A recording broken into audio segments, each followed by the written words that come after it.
In a sun-drenched California classroom, 8-year-old Jack stood proudly on Family Day, his voice ringing with excitement. "My dad's Jason Statham," he announced, "a hero in movies and at home."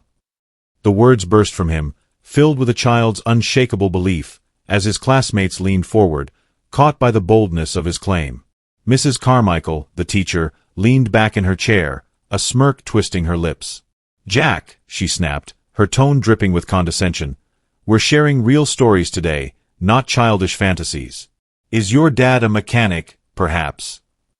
Her words cut like a blade, and Jack's cheeks flushed, the sting of her doubts settling deep. Undaunted, Jack tightened his grip on a tiny action figure of his father, a crumpled photo trembling in his other hand. "No, it's true," he insisted, his voice quivering but resolute. "He taught me punches." He swung a clumsy jab, his small body brimming with defiance, as if the motion could prove his truth. The classroom erupted in snickers, a boy in the front row grinning wickedly. "Yeah, my dad's Spider-Man," he taunted, igniting a wave of laughter. Parents at the back murmured, one whispering, "Kids and their imaginations." A girl named Sarah frowned, her quiet voice lost in the noise. "Maybe he's serious," she ventured, but the mockery surged louder. Jack's hands shook, the photo crinkling as he fought to hold his ground. "I'm not lying," he cried, his voice breaking, tears glinting in his eyes. Mrs. Carmichael sighed, her patience worn thin. "Enough, Jack," she dismissed, waving him off. But as Jack's heart sank, the classroom door creaked slowly, its faint groan unnoticed by all but the boy, whose gaze lifted with a flicker of hope. Before we proceed, like and subscribe to catch Jason Statham's epic face-off with Rude Teacher and comment where you're watching from today. Jack was a quiet dreamer, his young mind a vivid tapestry woven with the thrills of action movies and the daring feats of martial arts heroes. At 8 years old, he spent hours sketching fight scenes in his notebook, his pencil dancing to the rhythm of imagined battles.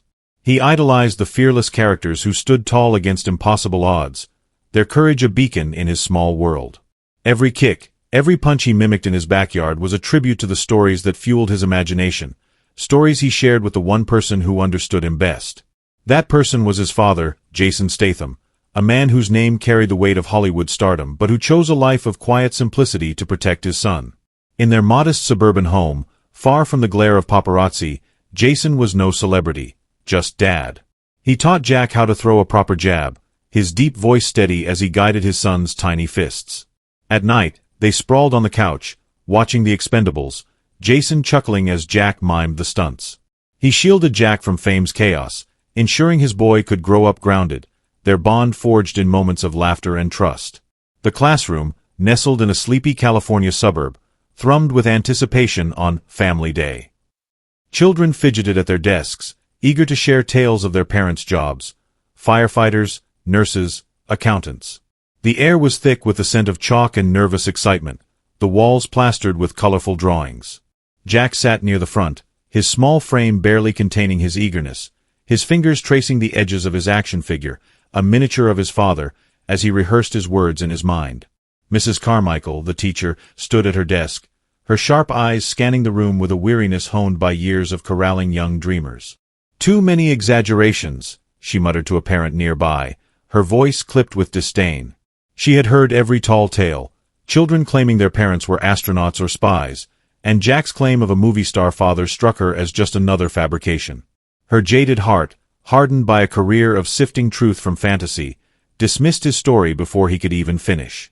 Jack, oblivious to her skepticism, fidgeted with his action figure, its plastic form a talisman of his father's strength. "Dad's gonna love this," he whispered to himself, a smile tugging at his lips. He imagined his father's proud nod, the way his eyes crinkled when Jack shared something bold.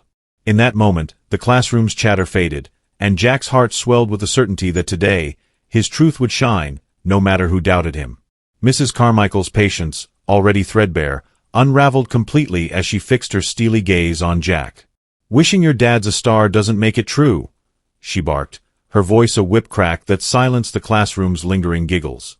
With a swift motion, she snatched the action figure from Jack's desk, its plastic form glinting briefly before she tossed it onto her cluttered table with a dismissive flick. "This nonsense stops now," she declared, her lips pursed in a thin line of disdain. The room seemed to shrink under her authority, her words landing like a judgment on Jack's trembling shoulders. She leaned forward, her eyes narrowing as she added, "Fantasies belong in storybooks, not Family Day." Her tone was laced with a bitter edge, as if Jack's claim was a personal affront to her years of teaching truth over imagination. Jack's small hands fumbled in his backpack, pulling out a worn photo, its edges frayed from countless moments of quiet pride. "This is him," he cried, holding it aloft, his voice a desperate plea cutting through the heavy air. The photo showed a younger Jack grinning beside a man unmistakably Jason Statham, their arms slung around each other in a sunlit park. But Mrs. Carmichael barely glanced at it, waving a hand as if swatting away a fly. "That could be anyone," she scoffed, her voice dripping with mockery. "A cousin, an uncle, some random man at a fair. Don't waste our time." Her dismissal was final, a door slammed shut on Jack's truth, and the classroom seemed to tilt, the weight of her words pressing him down. The other children, sensing weakness, turned on Jack like a pack emboldened by the teacher's lead. "Liar! Liar!" they chanted, their voices rising in a cruel crescendo. A boy with a freckled sneer leaned forward, his words venomous. "Your dad's a janitor, sweeping floors," he jeered, sparking a fresh wave of laughter that echoed off the walls. The taunts grew sharper, each one a dart aimed at Jack's heart. "Maybe he's a cook," another kid shouted, grinning. Sarah, the girl who had whispered in Jack's defense, pushed back her chair, her small voice trembling but defiant. "Leave him alone," she said, her cheeks flushed with indignation. But the chorus of mockery swallowed her words, the classroom a storm of ridicule that left Jack stranded in its center. Jack's shoulders slumped, his photo crinkling in his tightening grip as tears spilled down his cheeks. "I'm not lying," he sobbed, the words barely a whisper, swallowed by the din of his classmates' cruelty. His small frame seemed to collapse inward, the action figure on Mrs. Carmichael's desk a distant reminder of the pride he'd felt moments ago. "We're moving on," Mrs. Carmichael said, her voice cold and final as she turned to the next student, her back a wall of indifference. The room's laughter faded into a tense hum, but Jack remained alone, his sobs muffled, the crumpled photo his only anchor. The weight of doubt pressed heavier, each whispered taunt and skeptical glance a brick in the wall closing around him, as the classroom moved forward, leaving his truth behind. The classroom's air grew thicker, charged with the weight of Jack's humiliation as the parents at the back leaned closer, their hushed voices weaving a tapestry of disbelief.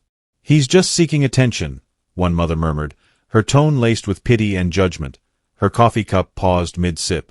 Another, a father with a skeptical frown, scoffed softly. "Statham? Here, in this nowhere suburb."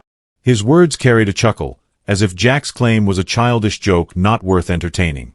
Their whispers spread like a slow poison, each syllable reinforcing the narrative that Jack was a dreamer lost in fantasy, his truth a fleeting spark snuffed out by adult cynicism. A younger parent, clutching a notepad, shook her head, muttering, "Kids these days, always making things up." The murmurs coiled around Jack, tightening the noose of doubt, their voices a chorus that echoed Mrs. Carmichael's disdain. Mrs. Carmichael, emboldened by the parents' reactions, straightened at her desk, her eyes glinting with finality. "Jack, sit down," she snapped, her voice a cold blade slicing through the room's lingering tension. "Enough nonsense." The words were a command, sharp and unyielding, carrying the weight of her authority as she folded her arms, her posture a barrier between Jack and any hope of being heard. She glanced at the next student, her tone softening as she said, "Let's hear a real story now," the jab at Jack unmistakable. Her dismissal was absolute, a public verdict that branded Jack's truth a lie, leaving no room for protest or redemption. Jack's small figure slumped further into his chair, his once proud stance now a shadow of itself. The crumpled photo in his hand, its edges worn from countless moments of quiet adoration, felt heavier, a relic of a truth no one would accept. His chest heaved with silent sobs, each breath a struggle against the suffocating doubt that filled the room. The laughter had faded, but the silence was worse, a void that swallowed his voice and left him utterly alone. His classmates' eyes darted away, some with guilt, others with indifference, while the parents' whispers continued, their words a distant hum that sealed his isolation. Yet, amidst the oppressive quiet, a faint stir rippled through the classroom, like a breeze before a storm. Whispers among the children shifted, a boy in the back muttering, "Did you hear that?"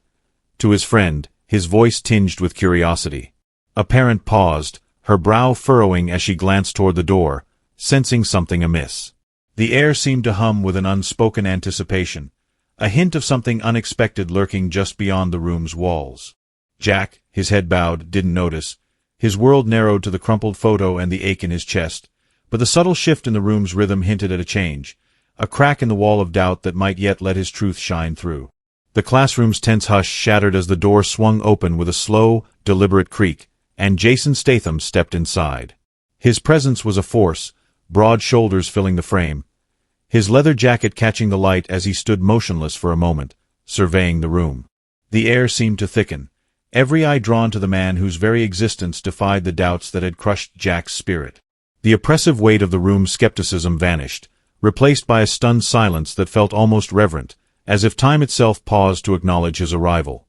Whispers broke the quiet, rippling through the parents like a sudden gust. "Is that Statham?" a mother breathed, her voice trembling with disbelief, her hand fumbling for her phone. "It can't be," another muttered, but his wide eyes betrayed his doubt. The children, caught in the electric shift, gasped in unison, their voices a chaotic mix of awe and incredulity. "No way!" a boy blurted, his chair scraping as he leaned forward. Sarah, the girl who had defended Jack, clutched her desk, whispering, "It's really him." The room buzzed with a frenetic energy, the parents' murmurs and the kids' gasps weaving a tapestry of shock that transformed the once hostile space into a stage for something extraordinary. Jason's gaze cut through the chaos, locking onto his son with a steadiness that spoke of unspoken promises. "Jack, you okay?" he asked, his voice low and steady, each word carrying a warmth meant only for the boy. Jack, still slumped in his chair, lifted his tear-streaked face, his eyes widening with a spark of hope. A small nod was all he could manage, but it was enough, a silent thread reconnecting father and son amidst the room's turmoil. Jason's expression softened, a flicker of pride in his eyes, as he stood resolute, an anchor in the storm of whispers and stares. The principal, Mr. Lopez, jolted from his seat, his tie askew as he stumbled forward. "Mr. Statham. We didn't expect you," he stammered, his voice cracking with panic, his hands gesturing wildly as if to reclaim control. He glanced at Mrs. Carmichael, whose face had drained of color, her earlier authority now a distant memory. "We had no idea. I mean, welcome," Mr. Lopez added, his words tripping over themselves, a nervous laugh escaping as he tried to mask the room's collective shock. The parents exchanged glances, their earlier skepticism crumbling under the weight of Jason's undeniable presence. Jason moved forward, his steps deliberate, each one seeming to shrink the room as he approached Jack's desk. He paused by Mrs. Carmichael's cluttered table, his fingers brushing the action figure she had so carelessly tossed aside. He picked it up, turning it over in his hand, a faint smile tugging at his lips. "This yours, son," he said, his voice calm but resonant, handing the tiny figure to Jack. The boy's fingers closed around it, clutching it like a lifeline, a smile breaking through his tears as he looked up at his father, the weight of doubt lifting with that simple gesture. Jason turned from Jack, his calm demeanor unshaken, and fixed his piercing gaze on Mrs. Carmichael, who stood frozen behind her desk. The room's frenetic energy stilled, every whisper and rustle fading under the weight of his presence. "Heard there's some confusion about my son's father," he said, his voice low and deliberate, each word cutting through the air like a blade. "Care to explain?" The question hung heavy, not a challenge but a demand for accountability. His tone steady yet laced with an undercurrent of steel that made the teacher's earlier authority seem frail by comparison. Parents shifted uncomfortably, their eyes darting between Jason and Mrs. Carmichael, while the children held their breath, sensing a shift in the room's power. Mrs. Carmichael's composure crumbled, her hands clutching the edge of her desk as her face flushed with panic. I thought he was exaggerating," she stammered, her voice cracking, the sharp confidence of moments ago reduced to a trembling plea. "Kids make things up all the time. I didn't mean, I thought it was just a story." Her words tumbled out in a rush, each one weaker than the last, as she gestured vaguely toward Jack, her pointer slipping from her grasp and clattering to the floor. She tried to muster a defense, her voice rising in desperation. "It's my job to keep things grounded, To teach them reality. But her excuses sounded hollow, swallowed by the room's expectant silence, her authority unraveling under Jason's unflinching stare.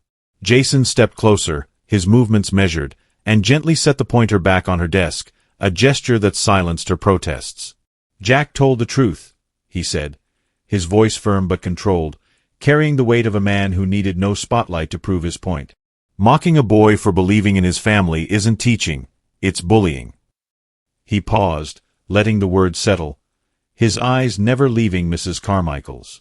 "Truth doesn't need a spotlight," he added, softer now, but with a conviction that resonated through the room, each syllable a rebuke to the doubt that had crushed his son. The parents exchanged glances, some nodding slowly, as the gravity of his words sank in, exposing the teacher's cruelty for what it was. Mr. Lopez, still hovering awkwardly, cleared his throat but said nothing, his earlier bluster extinguished. The children, who had once led the chorus of taunts, now sat in stunned reflection. Sarah, her small face alight with vindication, whispered, "I knew it!" her voice a quiet triumph that carried across the room. Other kids, their earlier jeers now a source of shame, mumbled apologies, their voices overlapping in a soft chorus. "Sorry, Jack," one said, his head bowed. "Didn't mean it," another muttered, fidgeting with his pencil. A mother in the back, her earlier skepticism replaced by guilt, spoke up, her voice trembling. "She went too far," she said, glancing at Mrs. Carmichael, whose shoulders sagged under the weight of the room's judgment. Another parent nodded, adding, "We all did." The air thrummed with a collective reckoning, the classroom no longer a place of mockery but a stage for truth, as Jack's small figure, still clutching his action figure, began to lift from its slump, his father's words a shield against the doubt that had nearly broken him. Jason's commanding presence softened as he reached into his leather jacket, pulling out a small stack of signed photographs, each one a vibrant snapshot of his life on set. The glossy images caught the classroom's dim light, drawing a collective intake of breath from the children and parents alike. "Jack's got stories," he said, his voice warm but resolute, as he handed the photos to his son with a nod of quiet pride. "These are for you, son." The gesture was simple, yet it carried the weight of vindication, a tangible proof that Jack's truth was no fantasy. The room, once a crucible of doubt, now hummed with a newfound reverence, the air thick with the realization that Jack's words had been true all along. Jack's small hands trembled as he took the photos, his tear-streaked face breaking into a radiant grin that lit up the classroom. "Told you," he exclaimed, his voice ringing with triumph as he held the photos high, their glossy surfaces flashing under the fluorescent lights. The action figure, still clutched in his other hand, seemed to stand taller in his grip, a symbol of the bond that had carried him through the storm of ridicule. His earlier sobs were gone, replaced by a fierce pride that straightened his slumped shoulders and lifted his chin. "My dad's the real deal," he added, his words bold and unapologetic, a declaration that echoed through the room and silenced the last traces of doubt. The children around him leaned closer, their eyes wide with awe, as Jack stood transformed, no longer the target of their taunts but a beacon of courage. The parents, their earlier whispers of skepticism now a bitter memory, shifted uncomfortably in their seats, their faces etched with shame. A mother near the back, her voice thick with regret, spoke first. "We're sorry, Jack," she said, her words soft but sincere, her hands twisting nervously in her lap. Another parent, a father who had scoffed at the idea of Statham living among them, cleared his throat, his tone heavy with guilt. "We should have listened," he admitted, glancing at his own child, who now stared at Jack with admiration. The apologies rippled through the room, each one a step toward redemption, as the adults grappled with the weight of their hasty judgments. Mrs. Carmichael remained silent, her head bowed, her earlier arrogance reduced to a shadow under the collective reckoning. Mr. Lopez, still lingering near the front, clapped awkwardly, his voice strained. "Let's give Jack a hand," he said, prompting a hesitant wave of applause that grew stronger, a chorus of respect that enveloped Jack and his father, binding the classroom in a moment of shared humility and awe. Jason's stern demeanor melted into a warm, easy grin as he leaned down to the children's level, his presence no longer intimidating but inviting, like a storyteller gathering his audience. "Ever wonder how we film fights?" he asked, his voice rich with mischief, as he mimicked a slow-motion punch, his fist slicing through the air with practiced precision. The children gasped, their eyes wide with delight, as he chuckled and shared a tale of a stunt gone awry. "Once on set, I slipped on a wet mat during a big scene," he said, his tone light and self-deprecating. "Landed flat on my back, right in front of the crew. Took 3 takes to get it right." The classroom erupted in laughter, the sound bright and unburdened, washing away the last remnants of tension. Jason's playful energy was infectious, transforming the room from a place of judgment into a shared moment of joy, his words a bridge between his world and theirs. The children, now hanging on his every word, leaned forward, their earlier taunts forgotten in the glow of Jason's charisma. A boy with tousled hair shot up his hand, his voice bursting with excitement. "Do you know The Rock?" he asked, his eyes gleaming as if the answer might unlock a secret universe. Another child piped up, "Can you do a really high kick?" her question sparking giggles from her friends. Sarah, her earlier defense of Jack now a quiet badge of pride, raised her voice above the chatter. "Is Jack in your movies?" she asked, her tone earnest, a smile tugging at her lips as she glanced at her friend. Jason's grin widened, his eyes twinkling with amusement. "Not yet," he said, ruffling Jack's hair, "but he's got the heart for it, don't you think?" The children cheered, their voices a chorus of agreement, their admiration for Jack's father spilling over into a newfound respect for the boy who had stood his ground. Jack, buoyed by the room's energy, stood taller, his earlier tears a distant memory. "You're cool," a girl shouted, her words echoed by others as the children crowded around him, their faces alight with excitement. "Show us a punch," a boy urged, mimicking Jason's earlier motion. Jack laughed, a clear, joyful sound that rang through the classroom, his confidence restored. "My dad's the best," he declared, his voice strong and unapologetic, as he held up his action figure like a trophy. The photos Jason had given him were passed among his classmates, each child marveling at the glossy images, their earlier jeers replaced by awe. "Can you teach us to fight?" another asked, and Jack beamed, nodding eagerly. The parents watched, their earlier shame softening into smiles, as Jack transformed from the target of their doubt into the hero of the day, his laughter a testament to the truth he had never abandoned. Jason straightened, his playful demeanor giving way to a quiet gravitas that commanded the classroom's attention. The children's laughter faded, their eyes fixed on him as he spoke, his voice resonant with a sincerity that reached every corner of the room. "It's not about fame," he said, each word deliberate, carrying the weight of a man who had faced the world's scrutiny and emerged unshaken. "It's about standing for truth, like Jack did today." He glanced at his son, a flicker of pride softening his rugged features, as the boy clutched his action figure in photos, his earlier pain now a distant echo. "Truth doesn't bend to doubt," Jason continued, his tone firm yet warm, "and it doesn't need a spotlight to shine." Jack held his ground, and that's what makes a hero. The word settled over the room like a gentle tide, washing away the last traces of skepticism, leaving only respect in their wake. The children nodded, some whispering to each other, their young minds grappling with the depth of his message, while Jack stood taller, his small chest swelling with the validation of his father's words. Turning to the adults, Jason's gaze sharpened, his voice taking on a measured intensity that silenced their lingering murmurs. "Kids need belief, not ridicule," he said, his words a quiet rebuke to the parents and Mrs. Carmichael, who sat motionless, her head still bowed. "Teach them to stand tall, to trust their truth, even when the world laughs." He paused, letting the admonition linger, his eyes sweeping over the room, meeting each adult's gaze with a challenge to do better. "Doubt can break a spirit," he added, softer now, "but belief builds one. Jack's stronger for it, and you can all learn from him." A mother nodded, her earlier apology now a vow to listen more closely, while a father shifted, his earlier scoff replaced by a thoughtful frown. Mr. Lopez, still hovering near the front, murmured, "He's right," his voice barely audible, as the room absorbed the lesson, the adult's shame tempered by a resolve to carry Jason's words beyond the classroom's walls. Jason knelt beside Jack, his voice softening to a tender warmth meant only for his son. "Come on, son," he said, his arms opening wide. Jack flung himself forward, his small frame enveloped in a tight hug that spoke of unbreakable bonds and shared triumphs. The embrace was a sanctuary, a moment of quiet amidst the room's shifting energy, as Jack's laughter mingled with a contented sigh, his action figure pressed between them. The children watched, some smiling, others whispering in awe, as the hug sealed the day's transformation, a testament to the love that had carried Jack through doubt and into pride. The narrator's voice rose, reflective and steady, weaving the threads of the day into a lasting tapestry. Jack's pride, the narrator noted, was not born of his father's fame but of his own courage, a flame that had burned bright despite the storm of ridicule.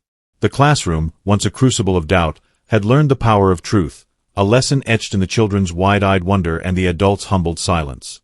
Jack and Jason stood together, their bond a beacon for all who witnessed it, a reminder that truth, when fiercely defended, could reshape hearts and minds. As they prepared to leave, the room carried a new understanding, a hope that lingered like sunlight, illuminating the path forward for a boy who had dared to speak and a father who had stood by him.